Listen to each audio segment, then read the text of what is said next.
சங்கர ஜெய ஜெய சங்கர நம்மாத்து பெரியவா channel subscribe பண்ணுங்க. ஹரஹர சங்கர ஜெய ஜெய சங்கர ஸ்ரீ மகா பெரியவா சரணம். எல்லாருக்கும் நமஸ்காரம். ஆலய தரிசனம் அப்படின்ற பகுதியில் நம்பாத்து பெரியவா யூடியூப் சேனல் மூலமாக நிறைய ஆலயங்களை தரிசனம் பண்ணிட்டு வரோம். அந்த வகையில் இன்னைக்கு நம்ம ரொம்பவே சிறப்பு வாய்ந்த ஒரு ஆலயத்தை தரிசனம் பண்ண போகிறோம். கார்த்திகை மாதத்தோட கடைசி வாரத்தில் இருக்கும். கார்த்திகை மாதம் கடைசி ஞாயிற்றுக்கிழமை ரொம்பவே விசேஷமாக வைபவம் நடக்கக்கூடிய ஒரு ஆலயத்தை தான் நம்ம தரிசனம் பண்ண போகிறோம். இந்த வீடியோவை ஸ்கிப் பண்ணாமல் ஃபுல்லாக பாருங்கோ. இந்த ஆலயத்தோட சிறப்புகள் என்ன, அதிசயம் என்ன, கடை ஞாயிறு வைபவம் எவ்வளோ விசேஷமாக நடக்கிறது அப்படின்ற தகவலை தெரிஞ்சுண்டு ஆலயத்தை தரிசனம் பண்ணும்போது அதனோட தாத்பரியங்களை தெரிஞ்சுண்டு தரிசனம் பண்ணுவோம்.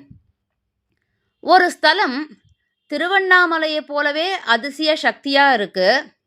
ஒரே மகாலிங்கத்தில் 1008 சிவலிங்கங்கள் இருக்குது.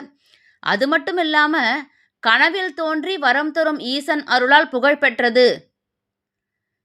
இந்த அளவுக்கு சிறப்புகள் கொண்டது. அது மட்டும் இல்லாமல் கார்த்திகை மாதம் கடைசி ஞாயிற்றுக்கிழமை மிகப்பெரிய வைபவமும் நடக்கும். அந்த அளவுக்கு சிறப்புகள் பெற்றது தான் திருவிரிஞ்சிபுரம் மார்கபந்தீஸ்வரர் திருக்கோவில். திருவண்ணாமலைக்கு நிகரான மகிமை கொண்ட ஒரு திருத்தலம் அப்படின்னா மார்கபந்தீஸ்வரர் திருக்கோவில் தான். இந்தியாவில் சிறப்பு பெற்ற 1008 சிவஸ்தலங்களில் இருக்கு. அந்த 1008 சிவஸ்தலங்களில் இது ரொம்பவே முக்கியமானதாக கருதப்படுறது. அது மட்டும் இல்லை, 1008 உன்னதமான 18 திருக்கோவில்கள்னு இருக்கு. அதுலேயும் ஒன்றா இந்த திருவிரிஞ்சிபுரம் மார்கபந்தீஸ்வரர் கோவில் இருக்கு. இங்கு மரகதாம்பிகை சமேத மார்கபந்தீஸ்வரரா அருள் புரிகிறார் சிவபெருமான். சரி, ஆரம்பத்தில் திருவண்ணாமலை போலவே திருவண்ணாமலைக்கு நிகரான அப்படின்னு சொன்னேன். அப்போது திருவண்ணாமலையோடு சேர்த்து இந்த தலம் எப்படி தொடர்புடையது? தல வரலாறு தெரிஞ்சுக்கலாம். ஒரு காலத்தில் திருவண்ணாமலையில் ஈசன் ஜோதி வடிவில் தோன்றிய போது அந்த ஜோதியின் முடியை கண்டதா பொய் கூறினார் பிரம்மன். அதனால பிரம்மதேவனுக்கு சாபம் கிடைச்சது. அந்த சாப விமோச்சனம் பெறுவதற்காக திருவிருஞ்சியில் வாழ்ந்த குலவந்திரி மகரிஷிக்கும் நயனா நந்தினிக்கும் மகனா பிறந்து சிவசர்மன் என்ற திருப்பெயரோட ஒரு முழு சிவ தொண்டனா ஈசனை நினைச்சு தினமும் பூஜை பண்ணிட்டு வந்தார் பிரம்மதேவன். அந்த பக்திக்கு மனமகிழ்ந்த ஈசன் தன்னோட திருமுடியை சாச்சு சிவசர்மனுக்கு காட்சி கொடுத்தார். அதன் மூலமா பிரம்மனோட சாபம் நீங்கியது. இதன் காரணமாக தான் இந்த ஊர் பிரம்மபுரம், விரிஞ்சன்புரம் அப்படின்னு அழைக்கப்படுறது. பின்னாளில் இதுவே திருவிரிஞ்சிபுரம் அப்படின்னு மாறிடுது. பிரம்மனுக்கு சாபம் கிடைச்சது நம்ம எல்லாருக்கும் தெரியும். ஆனால் பிரம்மனுடைய சாபம் நீங்கியது அப்படின்றது யாருக்காவது தெரியுமா? இந்த திருவிரிஞ்சிபுரத்தில் தான் அந்த அற்புதம் நிகழ்ந்தது. இந்த கோவிலோட இன்னொரு சிறப்பு என்ன அப்படின்னா பாலாறு சிம்ம தீர்த்த மகிமை. பிரம்மன் காயத்ரி தேவியோட ஈசனை வேண்டி யாகம் பண்ணப்போ க்ஷீர நதியில் பால் வெள்ளமாக பொங்கி பெருகியதாம். அந்த காரணத்தினால அந்த நதி பாலாறு அப்படின்னு அழைக்கப்படுறது. இந்த பாலாற்றின் கரையில் தான் திருவிரிஞ்சிபுரம் மார்கபந்தீஸ்வரர் திருக்கோவில் அமைஞ்சிருக்கு. பிரம்மதேவன் சிவசர்மன் அப்படின்ற பெயரோட சிவபெருமானை நோக்கி தவம் பண்ண அந்த இடம்தான் சிம்ம தீர்த்தம். சரி, இந்த சிம்ம தீர்த்தத்துக்கு எப்படி போகணும்? சிங்கமுக வடிவில் இருக்கும் வாயில் வழியே நிறைய படிக்கட்டுகள் இருக்கு. அந்த படிக்கட்டுகளில் இறங்கி போய் சிம்ம தீர்த்தத்தை தரிசனம் பண்ணணும். இது இந்த கோவிலில் மிகப்பெரிய அதிசய அமைப்பு.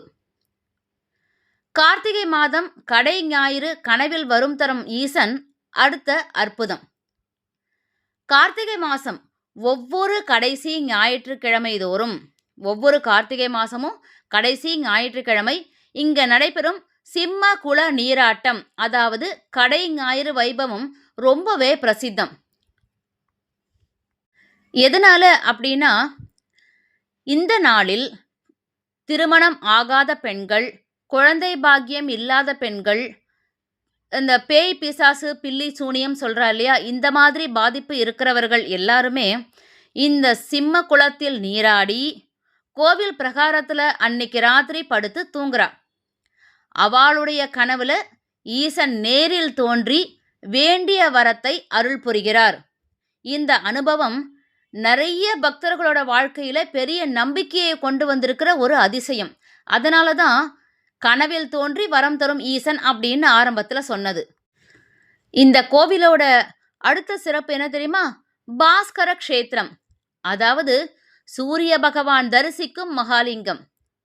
இந்த கோவிலோட சுயம்பு மகாலிங்க மூர்த்தியின் மீது பங்குனி மாசத்துல சூரிய ஒளிக்கதிர்கள் நேராவே விழுமா. அதனால தான் இந்த ஸ்தலம் பாஸ்கர க்ஷேத்திரம் அப்படின்ற சிறப்பு பெயரும் இந்த ஸ்தலத்துக்கு இருக்கு. இதோட அடுத்த சிறப்பு ராஜகோபுரம் மற்றும் மதில் அழகு. திருவாரூர் தேரழகு திருவிரிஞ்சை மதிலழகு அப்படின்னு சொல்லுவா. திருவிரிஞ்சை கோவிலுக்கு அதனுடைய மதில் அதிகமான அழகு சேர்ப்பதா அமைஞ்சிருக்கு. அதனால தான் ஆரம்பத்திலேயே நான் சொன்னேன், சிறப்புகள் நிறையவே இருக்கு, ஒன்றா இரண்டா எடுத்து சொல்ல அப்படின்ற மாதிரி. இந்த கோவிலோட மதில் 110 அடி உயரம் கொண்ட 7 நிலை ராஜகோபுரம் இங்கே இருக்கு. அதை சுற்றி மதில் அமைக்கப்பட்டிருக்கிறது ஒரு தனி அழகு, ஒரு அதிசயம். 4 திசைகளிலும் இருக்கும் 4 வாசல் என்ன அப்படின்றத பார்க்கலாமா? கிழக்கு கீழ் கோபுர வாசல், மேற்கு மேல் கோபுர வாசல், வடக்கு திருமஞ்சனம் வாசல். ஆனால் தென்புறம் தெற்கு பகுதியில் வாசலே இல்லாமல் மதில் மேல் கோபுரம் மட்டுமே இருக்கக்கூடிய ஒரு அமைப்பு. இந்த கோவிலோட வடக்கு வாசல் எப்பவுமே திறந்திருக்கும். இது ஏன் தெரியுமா? இது அடுத்த அதிசயம். இரவில் தேவர்கள் பூஜை செய்ய வரும் வழி இது. அதனால தான் இந்த வடக்கு வாசலுக்கு தேவர்கள் வழி அப்படின்ற ஒரு பேருமே இருக்கு. சரி, இந்த கோவிலோட ஸ்தல விருட்சம் அடுத்த அதிசயம். ஏன்னா இந்த கோவிலின் ஸ்தல விருட்சம் பனைமரம். அந்த பனைமரத்துக்குள்ள என்ன அதிசயம் தெரியுமோ? ஒரு ஆண்டில் வெண்மை காய்கள், அடுத்த ஆண்டில் கடுமையான காய்கள் காய்க்கக்கூடிய பனைமரம் இது. இது இயற்கையோட ஒரு அற்புத ரகசியம். ஒரே ஒரு ஆண்டுல வெண்மையா காய்களும் அடுத்த ஆண்டுல கடுமையா, இயற்கையை தவிர எப்படி இந்த மாதிரி ஒரு அதிசயத்தை நடத்த முடியும்? கோவிலோட அடுத்த அதிசயம் தெரிஞ்சுக்கலாமா? காலம் காட்டும் கல், அதாவது 100 ஆண்டுகள் பழமையான கடிகாரம் இந்த கோவில்ல. வெளிப்பிரகாரத்துல வசந்த நீராட்ட கட்டம் அப்படின்னு காலம் காட்டும் கல் இருக்கு. அதன் நடுவுல ஒரு கம்பியை வச்சா அதன் நிழல் விழும் இடம் மூலமா நேரம் துல்லியமா தெரிய வரும். கடிகாரம் கண்டுபிடிக்கப்படாத காலத்திலேயே இந்த அறிவியல் அதிசயம் உருவாக்கப்பட்டிருக்கு. இந்த கோவிலோட மண்டப சிற்பங்கள் அடுத்த அதிசயம். கண்களை மயக்கும் கலை அதிசயம்தான் இந்த மண்டபங்கள். இந்த கோவிலின் மண்டபங்களை ஒரு உலக அதிசயம் அப்படின்னே சொல்லலாம். ஏன் தெரியுமா? யாழி தன் தலையில் தூண்களை தாங்குவது போல ஒரு அமைப்பு, குதிரை வீரனை உக்கிரமாக தாக்கும் சிங்கம், மதம் கொண்ட யானையுடன் மல்லு கட்டும் பாகன், மண்டபத்துக்குள் இன்னொரு மண்டபம், அது அதிசய அமைப்பு, கருவறையில் இயற்கையாகவே எழுந்த ருத்ராட்ச பந்தல். இத்தனை அதிசயங்களை சேர்ந்த ஒரே உலக அதிசயம் திருவிரிஞ்சிபுரம் மண்டப சிற்பங்கள் தான். கார்த்திகை சிம்மக்குள திறப்பு கடை ஞாயிறு பெருவிழா ரொம்பவே விசேஷமா கோலாகலமா இங்க நடைபெறுது. ஒவ்வொரு வருஷமும் கார்த்திகை மாதம் சிம்மக்குள திறப்பு மற்றும் கடை ஞாயிறு விழா இங்க ரொம்பவே விமர்சையா நடக்கிறது. ஆயிரக்கணக்கான பக்தர்கள் இங்க வந்து தங்களுடைய துன்பங்கள் தீரணும் அப்படின்னு ஈசனை நம்பி வழிபட்டு இந்த சிம்மக்குளத்துல நீராடி அன்று இரவு அங்கு உறங்கி கனவில் ஈசன் வந்து அவர் பக்தர்கள் கேட்ட வரங்களை கொடுக்கிறாரு. கேட்ட வரங்கள் எல்லாருக்கும் கிடைக்குது. இந்த ஸ்தலம் எங்க இருக்கு அப்படின்னா வேலூர் மாவட்டம், வேலூர்லேருந்து 13 கிலோமீட்டர்ல திருவிரிஞ்சிபுரம் அப்படின்ற இந்த திருத்தலம் இருக்கு. இவ்வளவு தகவல்கள், சிறப்புகள், அற்புதங்கள், அதிசயங்கள், உலக அதிசயம்னே சொல்லிட்டோம். அந்த அளவுக்கு சிறப்பு வாய்ந்த ஒரு திருத்தலத்தை தரிசனம் பண்ணுறதுக்காக எல்லாருமே இந்த கடைசி ஞாயிற்றுக்கிழமை திருவிரிஞ்சிபுரம் கிளம்பியாச்சு தானே. நாங்களும் உங்களோட அங்கே தான் பயணம் பண்ண போகிறோம். இத்தனை சிறப்புகளை தெரிஞ்சுண்டு திருவிரிஞ்சிபுரம் மார்கபந்தீஸ்வரர் தரிசனம் பண்ணி அவருடைய அனுகிரகம் எல்லாருக்கும் கிடைக்க பெறணும்னு பிரார்த்திக்கிறோம். ஹரஹர சங்கர ஜெய ஜெய சங்கர ஸ்ரீ மகாபெரிவா சரணம்.